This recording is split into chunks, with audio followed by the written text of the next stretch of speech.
मलिक को गिरफ्तार किया गया, क्या मामला?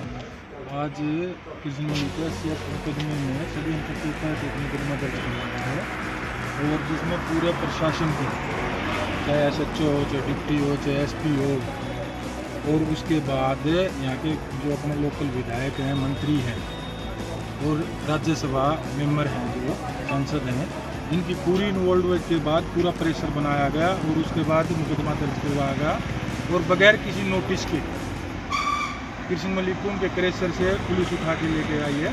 यह एक लोकल समाज के लिए बहुत बड़ी घटना है और किसी की मदद करने का इस प्रकार से नतीजा मिलता है, ये पहली बार मैंने यहाँ देखा है। क्योंकि विधायिका और मंत्री तो पहले भी यहाँ पे 10 साल पहले भी हमारे भाई की जब हत्या करवाई गई थी, उस टाइम पर बहुत से मुकदमे हमारे ऊपर दर्ज करवाए गए थे। अब दोबारा से वो इसके अंदर सरकार के अंदर शामिल हुए हैं, तो अब दोबारा से उसी प्रचलन के ऊपर अब दोबारा से वो चल पड़े हैं और अब जनता जवाब देगी। और तो हम क्या कह सकते हैं, आगे हम अपनी जमानत पे और भाईचारे के साथ हमेशा खड़े थे, आगे भी खड़े रहेंगे, चाहे मुकदमे और भी दर्ज करवा दो। किसने करवाया? SC एक्ट एक तो कोई राजपाल करके है खानक का, और एक कोई कामरेड है कोई रतेरा से। कितने लोगों के ऊपर मुकदमा दर्ज? 2 ही लोगों के ऊपर मुकदमा दर्ज किया गया। कृष्ण मलिक को एक नानू कुंजोकरा से लड़का है, उसके ऊपर मुकदमा दर्ज किया गया। वीडियो भी दे सकता हूँ, डिप्टी साहब जब तफ्तीश पे गए थे वहाँ की भी पूरी वीडियो रिकॉर्डिंग है और है। मामला 10 तारीख को मेरी एक पैमाइश का मैटर था, मैं उस पैमाइश पे गया। जाने के बाद जब वो पैमाइश होगी और दूसरी तरफ से जहाँ ये विजयपाल बता रहे हैं वो वहाँ पे उसका हमारे वहाँ से कोई लेना देना नहीं है। 11 तारीख को कोई लोकल गाड़ी वाले मिट्टी डाल रहे थे रास्ते पे, सरकारी रास्ते पे। कामरेड जी ने, विजयपाल ने उन्हें रोक दिया। वहाँ पे 112 डायल की, प्रशासन पुलिस आ गई। पुलिस ने कहा दोनों पार्टी थाने में जाओ। यहाँ के वो दोनों पार्टियाँ जो अलग थी, दोनों, एक विजयपाल और एक सेकंड पार्टी जिसने मिट्टी जो डाल दी थी, वो पार्टी थाने में आ गई। थाने में आने के बाद उन्होंने अपनी एप्लीकेशन दे दी कामरेड के खिलाफ और कामरेड ने दे दी कृष्ण मलिक और नानू के खिलाफ, जो जिसका कोई मैटर ही नहीं है, कोई इशू ही नहीं है।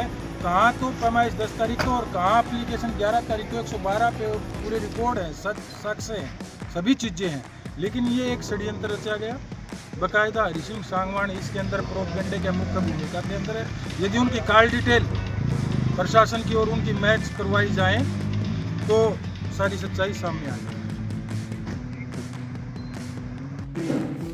चौधरी और किरण चौधरी और उनका एक कारिंदा है सिंह गांव का महाराजशाला, उन्होंने पुलिस के साथ मिलके ये चीज़ करवाई मिली भगत। और मैडम ने पहले, इससे पहले भी लिख दिया था, अब भी लिख दिया राष्ट्रपति को, प्रधानमंत्री को, माननीय सुप्रीम कोर्ट में, जिसके सारे रिकॉर्ड है ये मिल रहे हैं।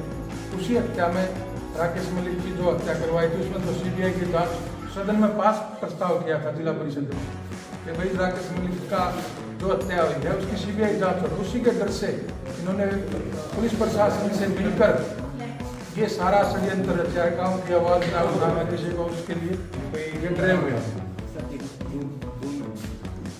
इसमें SHO, DSP और SP, जिसके सारी चीज़ों के राष्ट्रपति को, प्रधानमंत्री को, राज्यपाल को, इनको क्या मेल द्वारा सूचना कर दी गई थी भाई किस सबूत पर उठा रहे हो। लेकिन इन्होंने ज़बरदस्ती क्रेशर में बढ़ के पहले SHO फिर DSP ना आके, जिसके कैमरे में रिकॉर्डिंग है, भैया आपको बगैर उसके उठाने में पूछा भी गया भाई किस कारण से उठा रहे हो, लेकिन इन्होंने ज़बरदस्ती आके भाई आपको चलना पड़ेगा, नहीं कोई कारण होता, नहीं कोई FIR की वो कॉपी देगी। ये सभी इसमें बोला, जिसके हाईकोर्ट, सुप्रीम कोर्ट तक इनके खिलाफ कार्रवाई की जाएगी। धन्यवाद।